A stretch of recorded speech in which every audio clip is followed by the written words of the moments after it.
क्या हो गया? तो मैंने ये टॉपिक पढ़ लिया है और समझ भी आ गया, बट फिर भी कॉन्फिडेंस नहीं आ रहा कि मुझे ये सब कुछ याद है या नहीं, या मैं पेपर में लिख पाऊंगी या नहीं लिख पाऊंगी। Basically, you're not sure ना कि तुमने पढ़ा है, whether you can write it in exam or not, कि आपको अच्छे से आता है कि नहीं। Well, I'm sure कि बहुत सारे स्टूडेंट्स एंड खासकर मेडिकोस की बात करूँ तो दिस इज वेरी कॉमन कि यार हम पढ़ तो लेते हैं बट हमें ये नहीं पता 2 सेकंड बाद हमको याद भी रहेगा कि नहीं, और अदर हम ये चीज एग्जाम में लिख पाएंगे कि नहीं। So we have a very very good strategy जो हमने पर्सनली खुद भी यूज किया था अपने एमबीबीएस के टाइम पे, and 100% we would recommend you to use it. And उसका एक छोटा सा मॉडिफिकेशन भी बताएंगे एंड में। By this method, you can actually regain your confidence and you can learn the most difficult topic जो भी आपके पूरे MBBS curriculum में है. So watch this full video till the end to know this. Hi everyone, I'm Dr. Shivang. And I'm Dr. Kanika. And welcome back to Dr. Duo.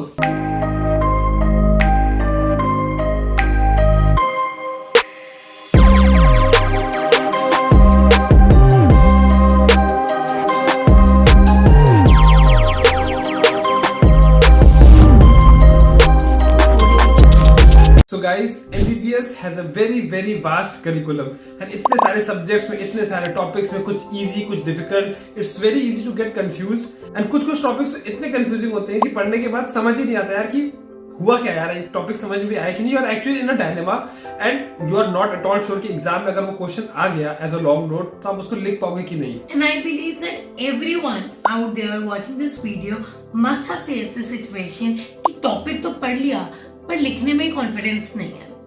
तो इस situation में क्या किया जाए, and that is why this video is here where we will be telling you a scientifically proven technique which is Feynman's technique. So in this technique, first step is that you need to choose the topic.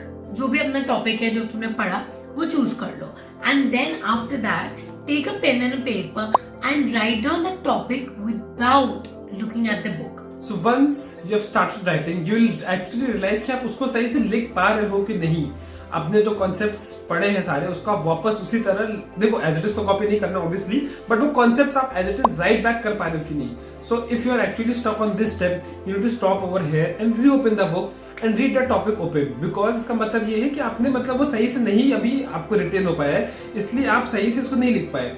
And second thing, just note the points कि आप कहाँ फंस रहे थे।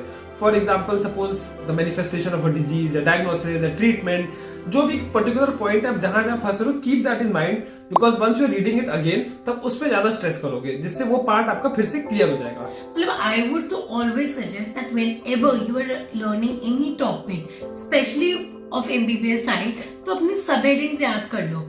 सब headings क्या ही है यार, एक इंट्रोडक्शन हो गया, देन इटियोपैथोजेनेसिस हो गया, मतलब इटियोलॉजी अलग, पैथोजेनेसिस अलग, फिर उसके बाद तुमने वो लिख दिया क्लिनिकल फीचर्स लिख दिए, कॉम्प्लिकेशंस लिख दिया, then management is divided into investigations and treatments.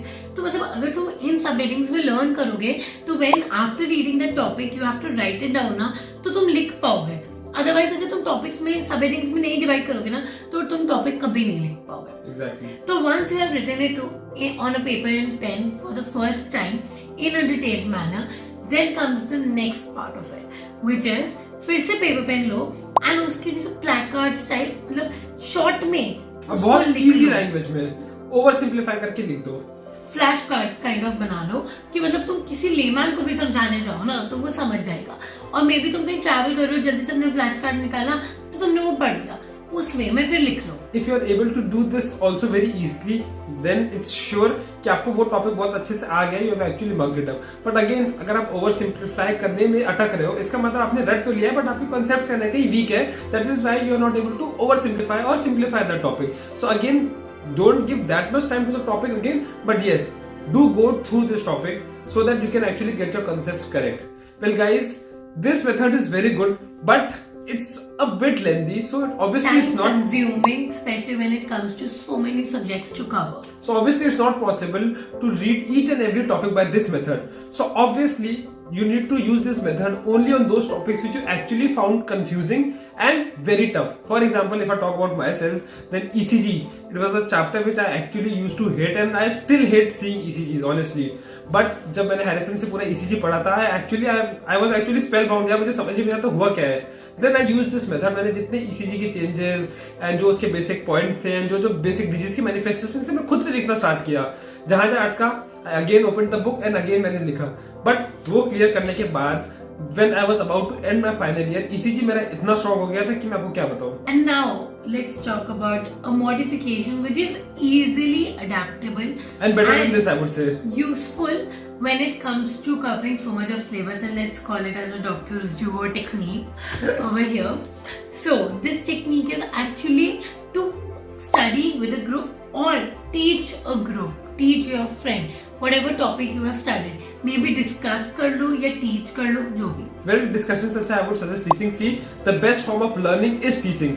बहुत लोगों का कॉन्सेप्ट होता है यार पढ़ाते नहीं है ना, वीक स्टूडेंट्स को छोड़ देते हैं कि यार मैं उसको पढ़ा दूंगा इसको भी आ जाएगा। Well this is actually right opposite and this is a proven fact also. See if you are able to teach a topic to someone, it's sure कि you know that topic by heart, and कोई भी exam में यार NEET PG आपके खुद के MBBS से question भी आ जाए, you will able to write it down because if you are able to explain someone that very thing, इसका मतलब आपके खुद के कॉन्सेप्ट्स बहुत ज्यादा स्ट्रॉन्ग है। एंड अगर आप कहीं पढ़ाते पढ़ाते फंसते हो then you will actually come to know कि आप अटक कहाँ पे रहे थे, where was that lacking point। So you'll go again, open that books and you'll read that topic again, right? फिर आपके concept clear हो जाएंगे। वो करने के बाद then again try to teach। Yeah, you can teach anyone, be it your friend, your juniors, या कोई भी बैचमेट जिसने ये चैप्टर नहीं पढ़ा हो। I mean, you can find plethora of people who want to actually learn in MBBS, right? Exactly. And here I would really like to say that if the candle lights any other candle, it doesn't mean that the candle light gets dimmed.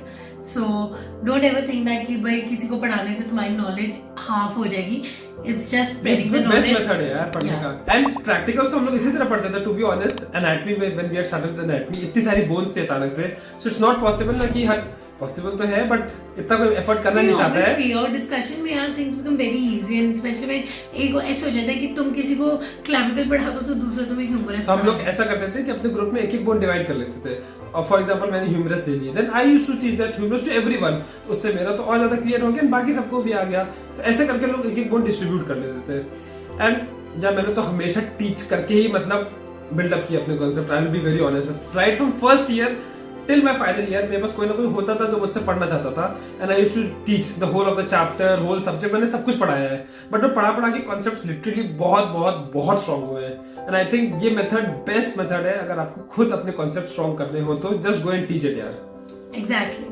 So yeah, this is it for today's video. We really hope that you find this very helpful, and if you do not forget to subscribe to our channel and also share this video with all the aspirants, all and the सिर्फ students सुनने से who नहीं होगा need यार, implement भी करना। 4 लोग confidence obviously starting में अजीब लगता है पढ़ाने में किसी को, बट एक दो बार आप कर लो तो कॉन्फिडेंस आ जाता है। it. Bye bye. Bye guys.